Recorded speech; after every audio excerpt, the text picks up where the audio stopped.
Everyone, আসসালামু আলাইকুম। আশা করছি সবাই ভালো আছেন। আজকের ব্লগটা আমার জন্য খুব বেশি স্পেশাল।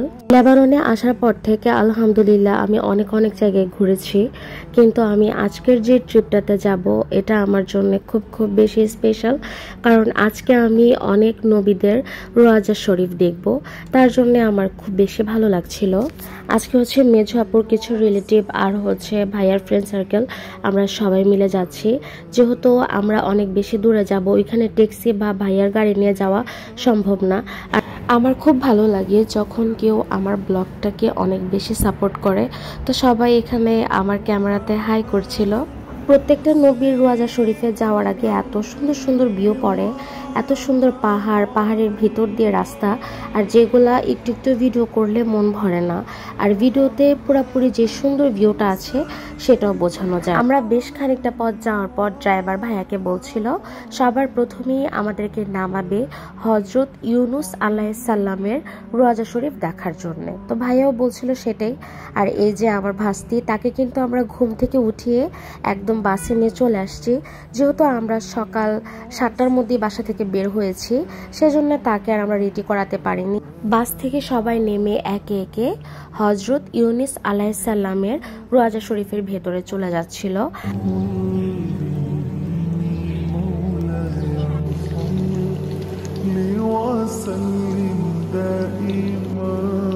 আমরা এখন যেই রোজা শরীফে এসেছি এটা হচ্ছে ইউনুস নবীর রোজা শরীফ। আর সবাই জানে ওনার যে হিস্ট্রি আছে সেটা হচ্ছে উনি 40 দিন মাছের পেটে ছিলেন। হয়তো বা কি মাছ ছিল সেটা কেউ নির্ধারিতভাবে বলতে পারে না, কিন্তু সবাই ধারণা করে উনি 3 মাছের পেটে ছিলেন। তারপর আল্লাহর কুদরতের ধারাতে উনি সাহায্য চাওয়ার পর আল্লাহ কিন্তু ওনাকে উদ্ধার করে দেয়। আর উনি এই জায়গায় এসে তারপর হচ্ছে অবস্থান নেয়, এবং এই জায়গায় আসার পর উনি এখানে ইসলাম প্রচার করেন। নবীদের সম্পর্কে আমার এত বেশি ধারণা নাই, যার জন্য আমি আপনাদেরকে আর কিছুই বলছি না, শুধু এই রোজা শরীফটা আপনাদেরকে ঘুরিয়ে দেখাচ্ছি।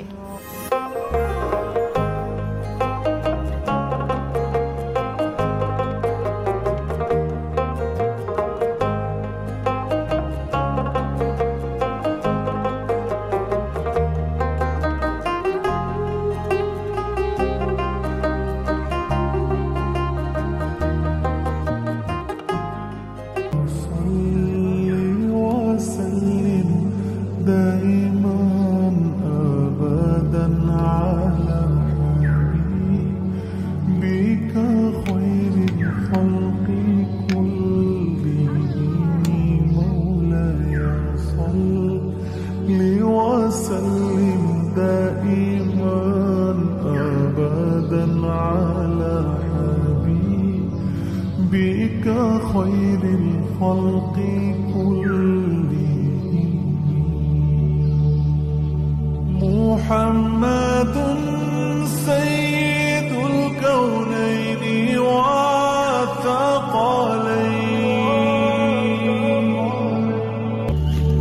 يا ربي নবীর রোজা শরীফ থেকে বের হয়ে একটু বাইরের দিকে আসছি, আর এই দিক থেকে কিন্তু সুন্দর একটা নীল পানি দেখা যাচ্ছিল। যদিও এই গেটটা অফ করা ছিল, যদি এই গেটটা খোলা থাকতো তাহলে নাকি আমরা বের হয়ে খুব সুন্দর একটা গাছ দেখতে পারতাম। তো আমাদের সেই সৌভাগ্য হয়নি। এখানে সবাইকে দাঁড় করিয়ে সুন্দর করে ছবি তুলে দিয়েছি। আর আমার ভাস্তি রোহাইবা, সে বুঝতে পেরেছে তার ফুপ্পি তাকে ছবি তুলছিল, সেজন্য কিন্তু সে খুব সুন্দর করে তাকিয়েছিল ছবির মধ্যে। আর এখানে তো সবার হাত ধরে হেঁটে আসছিল।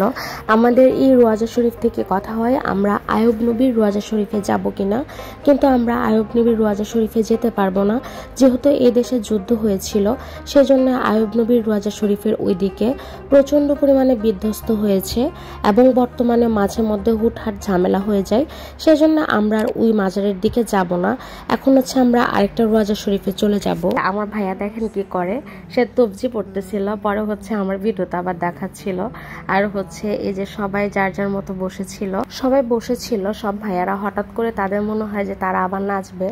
আমার ভাস্তি তো এই নাচ দেখে সে যে কি খুশি, সেও তাদের সাথে এই যে নাচা স্টার্ট করে দেয়। আর আজকের এই ট্রিপে আমরা সব থেকে বেশি মিস করেছি দুলাভাইকে। দুলাভাই আমাদের সাথে আসে নাই। দুলাভাইয়ের বিজনেসের কাজ সবকিছু মিলে দুলাভাই আসেনি। আর দুলাভাই এর আগে অনেকবার এই জায়গাগুলোতে ঘুরে এসেছে, সেজন্য দুলাভাই আমাদের সাথে যাবে না।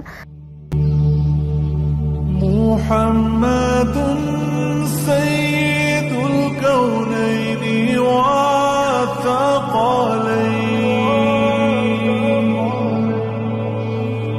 আমরা বেশ খানিকটা দূরে আসার পর আমরা সবাই বলছিলাম যে আমরা ব্রেকফাস্ট করব, যেহেতু সকালবেলা আমরা কিছুই খাইনি, সকাল সকাল বের হয়ে গিয়েছি 7টার মধ্যে। তো প্রথমে হচ্ছে আমরা একটা জায়গায় নামানোর পরে এই জায়গাটা ভাইয়ার পছন্দ হয় না, ভাইয়া বলে যে এই জায়গায় ব্রেকফাস্ট করব না, আর একটু সামনে গিয়ে করব। তারপর হচ্ছে আবার আমরা সামনে যাই, আর সামনে যাওয়ার পথে আমরা আপেল গাছ দেখতে পাচ্ছিলাম। যেহেতু এখানে বরফ পড়ে সেই জন্য আপেল গাছে এখন শুধু পাতা ফুটেছে, তারপর কিন্তু আপেল ধরবে, কিছুদিন পরে আসলে আপেল দেখা যাবে। তো এখন হচ্ছে আমরা একটা পাহাড় দেখে নামাই, আর এই পাহাড়টা দেখতে সুবহানাল্লাহ এত বেশি সুন্দর, আর পাহাড়ে নামার সাথে সাথে আমাদের এত বেশি ঠান্ডা লাগছিল। এখানে ঠান্ডা বাতাস ছিল, একদম ঠান্ডা ছিল। মেজো আপু সবার জন্য আলু ভাজি করে নিয়ে আসছে, আর ছিল খবুজ, আর আমাদের সবাইকে হচ্ছে নাস্তা দিচ্ছিল ভাইয়ারা সবাই মিলে। তো হচ্ছে এই যে মুস্তাকিম ভাই হাতে রুটি নিয়ে দেখাচ্ছিল, সবাই রুটি নাও এটা বলছিল। আসলে আমাদের ওই দিনের যে সুন্দর মুহূর্তগুলো আমি ভিডিও করে রেখেছি, এই মুহূর্তগুলো হয়তোবা আর কখনো ফিরে আসবে না, কিন্তু এই মুহূর্তটা আমাদের সবসময় মনে থাকবে। আর একটা সময় পর আমাদের মনে হচ্ছিল যেন আমরা একটা পিকনিক করতে চলে এসেছি, খুব ভালো লাগছিল এই মুহূর্তগুলা।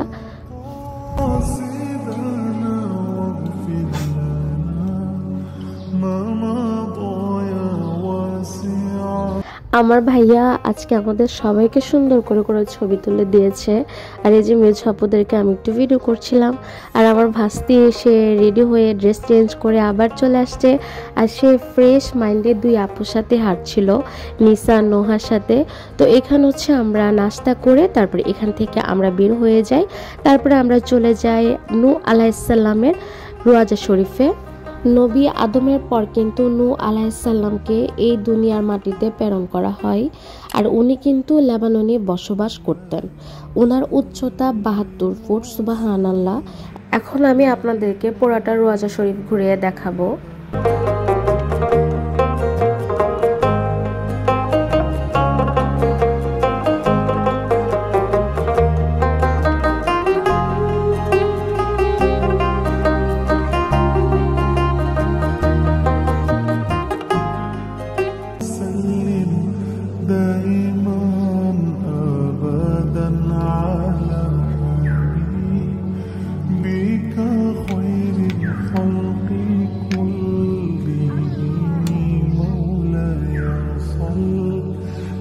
وسلم دائما أبدا على حبيبك خير الخلق كلهم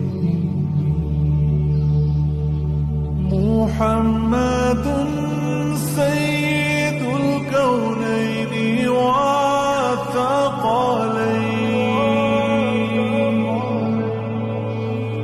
محمد سيد الكونين والثقلين والفريقين من এখন আমরা চলে আসছি নবী আসোফিয়া রোজা শরীফে।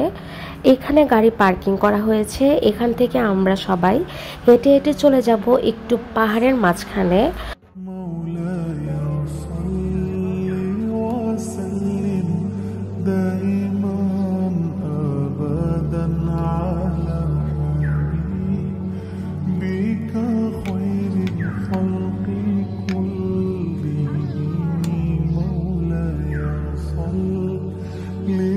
وسلم دائما أبدا على حبيبك خير الخلق كلهم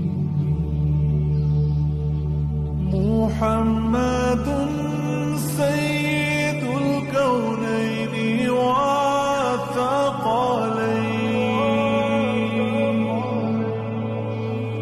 محمد سيد الكونين আমরা এই নবীর রোজা শরীফে আসার পর আমাদের জোহরের নামাজের টাইমটা হয়ে যায়। তারপর নোহা, নিসা আপু আমরা সবাই একসাথে নামাজ পড়ে নিচ্ছিলাম। তারপর হচ্ছে মাজার শরীফটা ঘুরে ঘুরে দেখছিলাম, আর একটু সামনে আগানোর পর দেখতে পাচ্ছিলাম এখানে একটা তালাও লাগানো ছিল, তালাটা মনে হয় কোনো কারণেই লাগানো হয়।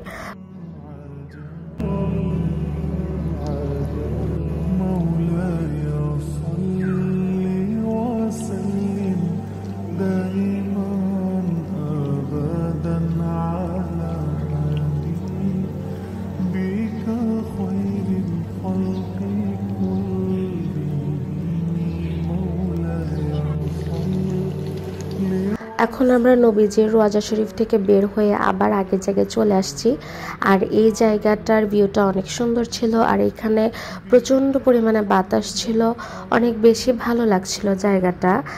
এখানে আমরা কিছুক্ষণ ছিলাম। এই তো নোহা নিসাকে ভাইয়া সুন্দর করে ছবি তুলে দিচ্ছিল, তারপর কিন্তু আমরা সবাই একসাথে গ্রুপ ছবি তুলেছি। তারপর আমরা এখান থেকে এখন বের হয়ে যাচ্ছি। আর এখান থেকে যাওয়ার সময় প্রত্যেকটা পাহাড় এত সুন্দর লাগছিল। আমি এখানে আসার পর অনেক পাহাড় দেখেছি, কিন্তু এই এলাকার পাহাড়গুলা অনেক বেশি সুন্দর। তো আমরা কিছুটা পথ যাওয়ার পর এখন আমরা আরেকটা নবীর রোজা শরীফে চলে আসছি। সম্ভবত ওনার উচ্চতা 120 ফুট। সুবহানাল্লাহ। এখন আমি আপনাদেরকে ওনার রোজা শরীফটাও ঘুরে দেখাবো। وسلم دائما أبدا على حبيبك خير الخلق كلهم مولاي صل وسلم دائما أبدا على مولاي صل وسلم دائما أبدا على حبيبك خير الخلق كلهم। এখানে আসার পর আমরা নামাজ পড়ি, মোনাজাত করি। তারপর যতটা রোজা শরীফে যাচ্ছিলাম সবাইকে দেখতে পাচ্ছিলাম যে আরবি লেখার উপর হাত দিয়ে এভাবে পড়ছিল। তো কিন্তু এটা কেন করছে এটা কোনোভাবেই বুঝতে পারছিলাম না। এখানেও একটা তালা দেওয়া ছিল, তালা লাগানো ছিল। তারপর আমরা নবীদের এই রোজা শরীফটা দেখে বের হয়ে যাচ্ছিলাম। একটা কর্নারে মোমবাতি দেওয়ারও জায়গা ছিল। এখন আমরা এখান থেকে বের হয়ে যাচ্ছি। বের হয়ে এখন আমরা আরও একটা রোজা শরীফে যাব। আর এই রোজা শরীফটা যেহেতু খুব কাছে, যেতে আমাদের শুধু লেগেছে 10 মিনিটের মতো। আমরা চলে এসেছি এই রোজা শরীফটাতে। محمد سيد الكونين وعافية ভিতরে ঢোকার পরে দেখতে পাচ্ছিলাম এখানে ফিলিস্তিনিদের জন্য দোয়া করা হচ্ছিল।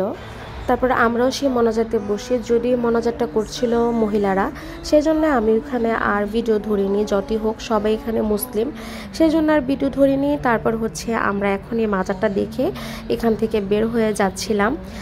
আমি আপনাদের সাথে শেয়ার করেছি টোটাল 5টা রোজা শরীফ, আরও আমরা গিয়েছিলাম 4টা রোজা শরীফে। যদি আমি এখানে সবগুলো অ্যাড করি তাহলে ভিডিওটা অনেক বড় হয়ে যাবে, সেজন্য আমি আলাদা করে আরও একটা পার্ট আপলোড দিব। আশা করি আমার আজকের এই ব্লগটি আপনাদের কাছে ভালো লেগেছে। আমার এই ব্লগটি ভালো লেগে থাকলে আমার ফেসবুক পেজটাকে ফলো করে অবশ্যই আমার পেজের পাশে থাকবেন।